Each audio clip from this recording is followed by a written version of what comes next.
Hey everyone, welcome to the RotoGrinders Morning Grind podcast. I'm your host, Stevietpfl. It's Thursday, it is March 5th, it's 2020, and we have 4 basketball games to talk about here on today's slate. I'm joined by my good buddy, Jordan Cooper, Blenderhd. How are you doing, my friend? Good. I'm waiting. It's March 4th. I'm counting the days to baseball. Okay, because basketball seems like an hour before lock. Who knows who's sitting? It's like it's almost every day is. We used to be able to do this, and like once you get around till then, March, April, like this would happen. Like this is all year. So I mean, I know we're gonna be previewing a 4-game slate.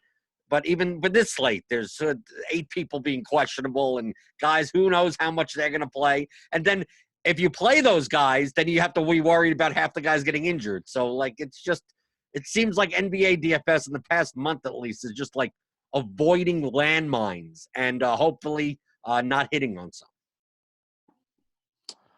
Yeah, we talked about it yesterday. Like, I get excited for, like, NBA, like, playoffs. I have done really well in the past with NBA playoffs, and I get excited for the playoffs to start at this time of the year. So, Because you know the rotation. You know that the good players are going to play, right? You just know what's going to happen. I feel like it's one of the most predictable. Like, NBA, we always talk about is predictable as far as, like, better than, like, baseball and stuff, but for the most part anyway. But, yeah, so. Well, you can't predict who's going to forget their jersey in order to start a game. So, I mean, yeah, it's unpredictable. The projection model doesn't account for people forgetting their jersey and then getting a head injury. And I don't know if those were related. I thought maybe Kevin Porter, maybe dementia. Was that his head injury? I don't know what happened yesterday. All right. Well, we'll have to, hopefully everybody will remember their jersey for this slate, and we're going to get started here. Before we do get started, I talked about the live betting show on the podcast yesterday. Hope everyone checked that out. We moved the NASCAR preview and recap show to Thursday, which is today, at 9 p.m. Eastern. So you can watch the free NASCAR show on Grinders Live and the RotoGrinders YouTube page. So make sure you're checking that out. Yeah. And if I'm not mistaken, it's Brits on the pre-game DFS show at 11 o'clock on Grinders Live for today. So a lot of stuff going on here for RotoGrinders today. Make sure you guys are checking it out. Let's get started on this 4-game slate. We start with Denver at Charlotte. No total in this game. This one's not terribly bad. Vonleh is questionable. Devonte Graham is the reason that we don't have a total for this one. He's questionable. He's dealing with a sprained ankle, and he played a few days ago. What are we looking at here when it comes to the Denver side of things? Well, I mean, Charlotte is a great matchup when it comes to, they don't play defense, and they're horrible in the front court. The problem with this game, though, the game environment, is that these are like the 2 slowest teams in the league. So I don't expect, I know there's no line out, but I don't expect the total to be high. But, I mean, you could take a shot on some of these guys. If anything, I'm looking at, like, Jokic at 9,500 on DraftKings. I think for GPPs, Millsap it's all minutes dependent with him. He's 4,600 on DraftKings. I mean, he could play 22 minutes and put up 40 fantasy points. So if I were to target anyone on Denver, it'd probably be in the front court. But I mean, you can play Murray or Barton, I guess. It's just that I would want to play. I mean, they're priced pretty well, depending on what happens with the Raptors, whether or not like Ibaka or Van Vliet play. Like, I'm just looking around, like, value-wise on the slate. Like, I don't mind these guys for the Nuggets. It's just that I don't expect the total to be that high. Yeah, and you kind of worry about this game staying close. Obviously, it's a great matchup for Jokic. Charlotte's terrible against big men. But, like, if the game doesn't stay close, is it going to be like Jeremiah Grant, playing, extra minutes? Is it going to be Paul Millsap getting less minutes because if the game stays close or doesn't stay close, are they really going to run him out there? They just have so many guys. Like, everybody's healthy here for Denver. They got just too many mouths to feed here for me. Like Plumlee, Porter, there's too many. So if I am playing people from this game, I'm looking at like Jamal Murray or Will Barton. I don't mind Jokic, but if I'm playing Jokic, I have to run it back with somebody on Charlotte. No, I agree with you. Like even if this game is a low total, if it stays close, I think people from both sides could get there at their prices. It really comes down to that. But I think that the upside is limited in comparison to other games on the slate because it's going to be a slow game. Let's go to Charlotte's side. Obviously, we're going to be waiting on the Devonte Graham news here. We see bumps in usage for a few of these guys. Without Graham and Monk on the floor, Monk's suspended. I guess I should have mentioned that he's out too still. But with Graham and Monk off the floor, we're looking at bumps here. What are you looking at here for Charlotte? Well, you go back to Rozier, 6,200. You could do that. Cody Martin, although that's going to be, kind of shooting dependent. He gets peripherals. It's just a matter of, like, he got there the last game shooting 6 for 8. So, like, it's not a slam dunk. If he doesn't shoot well, even 4,500, it's a 4-game slate, so you're going to have to find value somewhere. The more interesting thing is the front court because Denver does play big. So, Cody Zeller, 4,300. PJ Washington, 5,500. I would have to assume they have to play big. So I'm assuming Zeller would start. Biombo or Hernan Gomez would be the backups. I know they're playing like the musical chairs with the centers for the Hornets, but I just don't see PJ Washington playing the 5 much in this game up against either Jokic or Plumlee. So I would have to see, that all these centers for the Hornets are around 4K. So I don't mind taking a shot on one of them. I think the more interesting thing is if Graham does play, do you play him at 5,800? Because, we've seen his upside. I know hasn't really flashed it in the past couple of weeks, but I think he'd be the most underpriced guy if he's in the lineup. And he does play this game. But like I said before, it's a slow game. The Nuggets are likely to manhandle them. So it really comes down to, do you think the game stays close? And if you do, I'm more likely to roster guys from both sides of it. Yeah. Obviously, Charlotte kind of switched up their lineup the other night. Biombo was a, coach's decision, did not play. Zeller back into the rotation after, not playing for 3 straight games. They raised Zeller's price, but really he didn't do much. Like Hernan Gomez got some minutes. It's just, again, like, you're going into the situation, like it's more of a game stack for me. I'll be honest, if Graham plays at 5,800, I have a ton of interest. If I'm game stacking this game because I want it to stay close. So, yeah, I don't really have anything else here. Let's move on. We got the Clippers at Houston, 237 total. Houston favored by 1. Both these teams pretty much good to go as far as injury news. DeMarre Carroll's questionable. I don't, he's a guy that's playing about 15 to 18 minutes a night, so I don't think it's going to matter too much. Let's start here with the Clippers side of things. What do you like here for LA? You could play Kawhi, right? 9,300, no problem with that. What's going on with Patrick Beverley? Because he's getting minutes and doing nothing, apparently. Playing 20 plus. Because they added like Reggie Jackson, they have Marcus Morris there. We have a Clippers team that they have a large rotation, and with Doc Rivers, he doesn't mind using a large rotation. So, like, the safest guy is Kawhi Leonard, but when you tell me that Patrick Beverley's 3,600 facing the Rockets and being the primary defender on James Harden, this seems like a place where Beverley may want to get up for it. I know that I don't want to put that into like the projections or anything, but this seems like a spot at 3,600. Beverley could exceed his value. Where am I crazy here? So they've played 3 times this year. He's averaging 25 minutes against them. So it's tough to say. But he's 3,600. It's not like he's 5,000. He's 3,600. That's true. Yeah, for sure. That's true. Right. It's really the price. Like if he was like 4,800, 5,000, like he was, 2 months ago or something, I'd be like, whatever. But at 30, it's a 4-game slate. We're not, Cody Martin or Patrick Beverley. We're talking about those types of value plays. So, like, I'd rather, Beverley starts, plays 25 minutes. It's not like he needs to shoot to score fantasy points. 2 steals, 3 steals, 5 rebounds, 4 assists, 4 points. I mean, he's 3,600. Give me 21 points, 22 points on a 4-game slate. I'm good. Give me all the steals and then some, right? That's fine with me. Yeah, Beverly's really cheap. Like you said, the safest play is Kawhi. I still think Paul George is a little underpriced. He's not like had that monster game, but he's been, in that consistent. The games just haven't like stayed close. Like the Philly game stayed close, and it was his lowest total or lowest shot total in a close game in a while. So I don't mind Paul George here. But again, like they're just playing so many people. Like Reggie Jackson is into the mix now. Like he's playing minutes. It's just I think Harrell could absolutely crush in this matchup if they play in the minutes.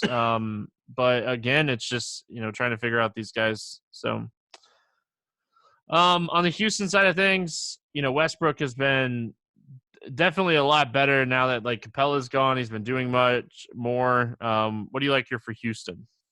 I think it's Harden, Westbrook, and then, I mean, is Covington worth it for 6,700? I know he's getting a lot of peripherals. I know because the Rockets are playing this small ball type of game. But I mean, Clippers when they play with Harrell, I mean, essentially is a small ball team as well. So, I mean, you can't rely on any of the other guys. I mean, are we going to rely on Eric Gordon for 3,800? House for 4,000? Tucker for 3,700? Tucker will play 36 minutes and get you 9 fantasy points. So, like, yeah, I guess you could do that. But, I mean, I think the main targets are Harden and Westbrook. And I think the ceiling for Harden is higher in this matchup with the high total. So, for the $700 difference, like, I'm more likely in GPP to play whoever's lower owned. Because I think Westbrook could get 60-plus points. I think Harden could get 60-plus points. I mean, you don't know if it's a Harden game or a Westbrook game, and they're both fine. But I mean, I'm not running for pay-up options on the slate. Like it's not like I'm running out and trying to jam one of these guys in. I still think Kawhi on the other side is probably has a higher floor from just the perspective that the Clippers, the way that they play, Kawhi is more likely to get 45, 50 points pretty much consistently rather than trying to guess on which one is it going to be, because Harden could get 80 and Westbrook sitting there with 36 points or vice versa. Yeah, like I don't mind Covington. The rebounds have been insane for him. It's just not, I don't feel like it's the best matchup in the world for him. Westbrook or Harden, I don't mind those guys. Like I said, I think you pick one of those guys. Man, I don't see a ton of value guys that I would like take shots on here. Like House is going to play minutes. Eric Gordon's probably going to play minutes, but like even like PJ Tucker, they're going to play minutes. It's just like, those guys aren't sexy. Philly at Sacramento. 222.5 total here. Sacramento favored by 5 in this game. Embiid, Richardson, Simmons remain out. Bagley's out. Holmes is doubtful. We'll start here with the Philly side of things.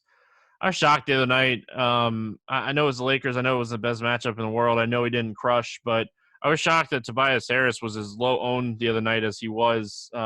He's taking so many shots right now. I don't know if you necessarily play like a Tobias Harris in cash games, but his ceiling is just so high right now because of the shot attempts in any matchup. And Horford's been super consistent. Milton's been a guy that's been playing a lot of minutes. Philly team with these guys out, they're a team that, we're getting a lot of value and a lot of options to look at here. Yeah, I mean, small forward is a weak position on a 4-game slate. So, like, I have no issue just playing Toby Harris, even just for raw points. I mean, he's putting up, 26 shots? He's 7,900. I mean, I'm not saying that you should be, he's going to get 55 fantasy points, but, I mean, 40, I mean, you're good. What are the small forwards on this slate are worth playing? So I think Toby is obviously the first choice to me, raw points-wise. But what do you think of Mike Scott at 3,800? The past 2 games, he played 34 minutes, 26 minutes. He's going to have to play minutes. Horford's playing the 5. So, I mean, it's not like they're going to run out old Kelly O'Quinn or Pell or whoever the hell they're going to run out there. And it's not like Horford's playing 38 minutes. So, Mike Scott at 3,800 on a short slate like this, I don't have any problem with whatsoever. And then everyone else on the team is just like YOLO GPP shots because it's all shooting a penny. Glenn Robinson, Korkmaz, Tybal, right? Neto is a backup point guard because you don't know, is Burks going to be in the rotation? Is Neto going to get in? I'd rather just avoid that.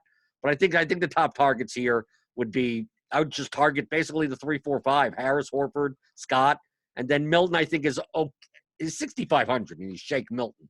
It's not like I want to go out and really want to do that because there's one big game he shot the lights out. So he's 6,500 now. To get a ceiling, he's going to need 40 plus points, which is obviously doable against the Kings. But like, if he's going to be popular, I don't want to play him. Yeah, the guy that I like if you're like value shopping here is Glenn Robinson. 29 minutes before the game got out of hand in the fourth quarter and they pulled all the starters. He played 2 minutes at the end of the game, but got a lot of run before that game kind of got out of hand. And at 4K, him and Mike Scott are like your bargain bin shoppers here. With Richardson out. I think Glenn Robinson, there's a road for him playing, 28 to 30 minutes here. He shot the ball lights out last game. I will say that. But at 4K, you're not taking a lot of risk, and you already mentioned it. Small forward is pretty weak position typically, and even weaker on a 4-game slate. So Mike Scott, Glenn Robinson, and then I like Tobias Harris a lot. I just wanted to say it one more time. Really, really like Tobias Harris here. On the Sacramento side of things, it sounds like Fox is going to play. He's probable. Bielitsa, when we're looking at Sacramento as a whole here, they're a team that overall is, pretty cheap as well. Yeah, and you also have to realize that if you're looking and you're doing the NBA and analytics, looking for like season long defense versus whatever, Embiid and Simmons and Richardson are like, that's the defense of the Sixers. So like, don't consider the Philadelphia 76ers as a good defensive team without those 3 guys in the lineup. So I'm not scared to roster any of these guys against them. So yeah, Fox at 8,000 on DraftKings is, I guess he has a ceiling there. But I think I'd be more inclined to taking shots on like Hield or Bogdanovich, even Harrison Barnes, if you want to say that, and then the centers, and then playing Giles or Len or some. I mean, I think someone from the Kings gets there in this game. As a road game, we all know the Sixers are horrible on the road compared to home, and they have the three of their best players out. So I'm not afraid of like blowouts or anything in this game. So like, if I'm going to play 2 Sixers on one side, I'm going to play someone in the Kings is going to get there at these prices. I just don't know who it's going to be. So for my GPP lineups, it's kind of like min 1 or max 2 if I play like any of the Sixers in a line. Yeah, like overall, I think this is a game that is probably my favorite game, just to be contrarian. Like the Houston game is the best game on the slate. I'm not going to sit here and, say that like that game's not the best game on the slate. It's going to have the highest ownership overall. But if I'm like trying to be contrarian on this slate, there's so many different ways you can attack this game. So I think that's just one of those things that I'm going to be looking at here on a small slate. Getting 3 or 4 players from this game, maybe even 5. So just give me double overtime. That's all I need. That's what JSU keeps doing with Boston. He just keeps getting all those overtime games and winning 50 and 100 grand. I joke around. JSU is one of my dudes.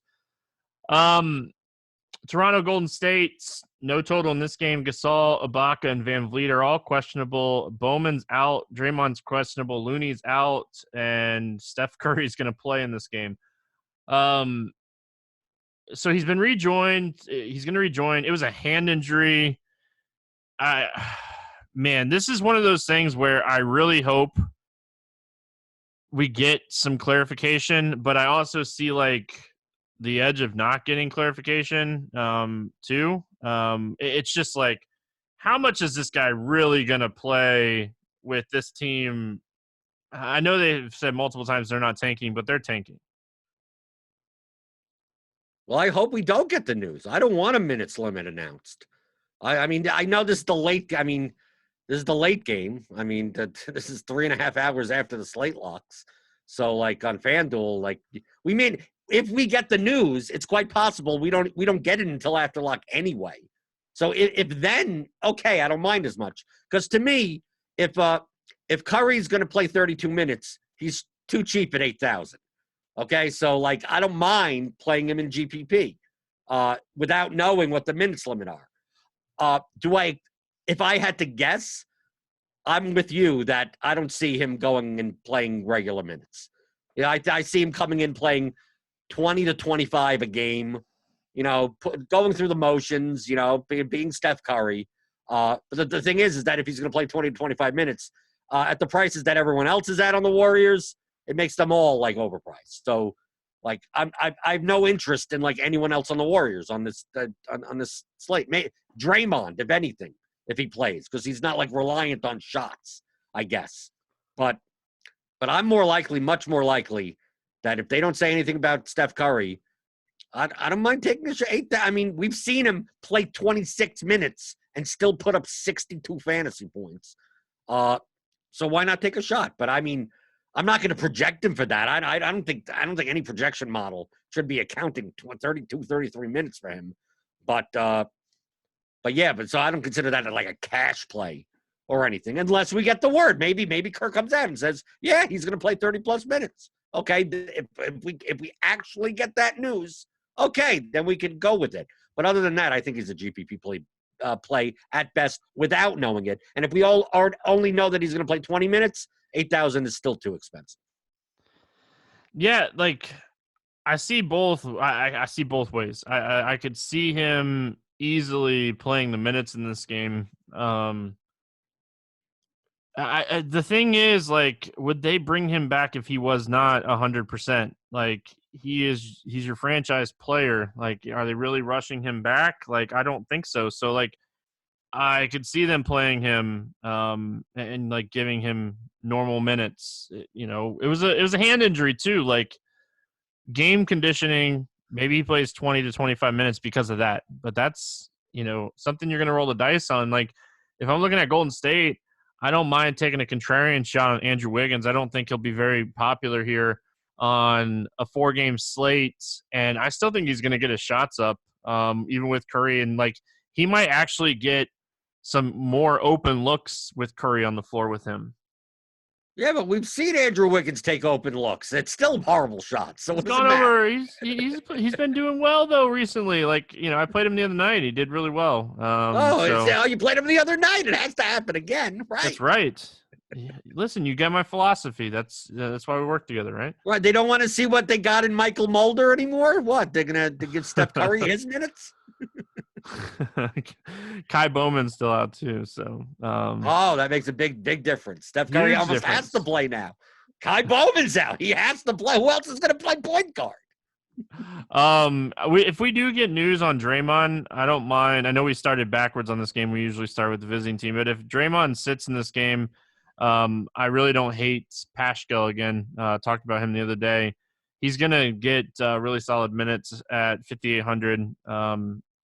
It's just all about this game staying close, but I don't know. It's tough. I think Toronto's the more interesting side.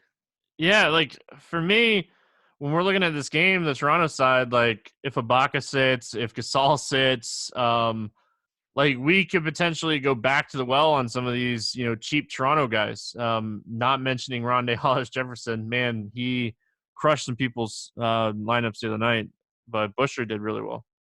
Yeah, well, I mean, we saw, against Golden State, they don't have to play big. So Siakam could play the 5 again. So Siakam at 9,100, if he's going to play, he's playing 40-plus minutes a game. So if we see that these guys are out, Van Vliet, if Ibaka and Gasol are both out, like Siakam could easily play 42 minutes in this game, which includes tons of center minutes against the Warriors and Marquise Chris and Dragon Bender. Okay? So I know he's 9,100, but and Kawhi is 9,300, but I can't say that if you project Siakam for 41 minutes, like 9,100 still probably a little too cheap for that, especially with him getting minutes at the 5. So like I have no problem playing a Norman Powell at 6,600 even. I mean, the Warriors, even with Curry playing 20 to 25 minutes, I mean, they're still a bad team, right? I mean, if anything, Curry just makes it that maybe the game stays closer than it should be. So if anything, it makes the Raptors even better because all these guys, if these questionable players are out, all these guys are playing max major minutes. So, like, yeah, Lowry at 8,600 on DraftKings, that may be a little bit of a stretch. But, and Anunoby at 6,400, I'm not going to rely on his, good point streak going up, another game for 6,400. But I could definitely see playing Siakam or Powell. Oh, gotta love March NBA. There's nothing better, right? Like March NBA. But this isn't. This has been NBA the whole season. That's March true. NBA. This is December NBA also. It's crazy to think that, right? That we haven't even got into April NBA and it's already this bad. April NBA. April NBA. I don't even know how you could even do shows like this. April NBA. It's like everyone's basically the Bulls injury reporting will be for every team, right? It's going to be half the team is questionable, half the team is doubtful, and then the people that are not injury reported will sit for load management. So like 5:30 comes around, and the guy that wasn't even on the report is sitting. so it's going to be nuts. When does baseball start? The 26th. All right, let's play the morning grind game, and then we're going to get out of here. Favorite play under 5K to 7X. Anybody in this price range kind of standing out to you? I'm going to go if he's going to play 30-plus minutes, I'm going to go 3,800, Mike Scott. All right. Yeah, I think that I'm going to go to the same spot. I'm going to say Glenn Robinson. We already know the injury situation for Philly. I think Glenn Robinson plays the minutes, and I don't have to roll the dice on Devonte Graham playing or not playing for Cody Martin. Over 8K to go under 5X. Who's your bust today? My bust over 8K. Let's see. There's not many people over 8K. So I'm gonna say Lowry 8,600. That's who I was gonna pick as well. Go with Jokic. It's a part of your brand. I was gonna say with Lowry too, just because if those guys play, he's likely not going to. I would usually say Jokic, but I have a hard time not seeing him get 5X against Charlotte. I'm actually gonna go with Kawhi. And I don't feel great about it. I don't feel great about anybody outside of Lowry, and I only feel good about Lowry if those guys end up playing. So, favorite 6X play. Who do you got? I will. Yeah, I'll stay with what I was saying before. If he plays 25 minutes, Patrick Beverley. All right. Listen, I know he's expensive, and I know that we're not used to paying this price for him, but give me Tobias Harris here. He's going to play a ton of minutes in this game. Let's get weird GPP play of the day. Anybody? Okay, who would be weird on this slate? Who would be a completely weird play? Because it's a 4-game slate, so you can't be that weird, right? I mean, I usually say to try to be under 10%. Under 10? Well, I mean, I don't know what the ownership's even going to look like. I mean, who could be? I mean, whoever doesn't start for the Hornets at center. That's a better way of putting it, right? Because we're going to know who starts, and they're going to be cheap. So if Zeller starts, that means you're going to be playing either Biyombo or Hernan Gomez, knowing that you're playing kind of like Russian roulette, because one of the guys is going to actually get backup minutes, and the other guy's going to get 0. So pick one of the two, not the starter. Because it's quite easy with Jokic that, if Zeller starts, he gets 2 quick fouls, and then Hernan Gomez comes in and plays 32 minutes at under 4K and crushes. So that's why I'm looking at that. To me, that's the get weird spot on a 4-game slate, like the backup center of your choice for the Hornets. All right.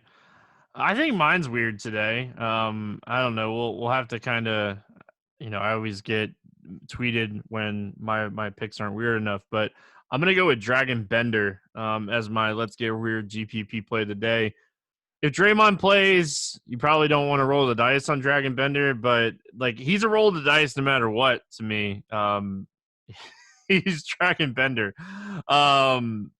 Just gosh, it's if this game blows out, he plays the minutes. If this game stays close, he can play 22 minutes. If it blows out, he plays 26 minutes. Like I see a lot of roads for Dragon Bender on a 4-game slate just being like a difference maker enough in large field tournaments. So I'm gonna go with Dragon Bender as my get weird GPV play of the day.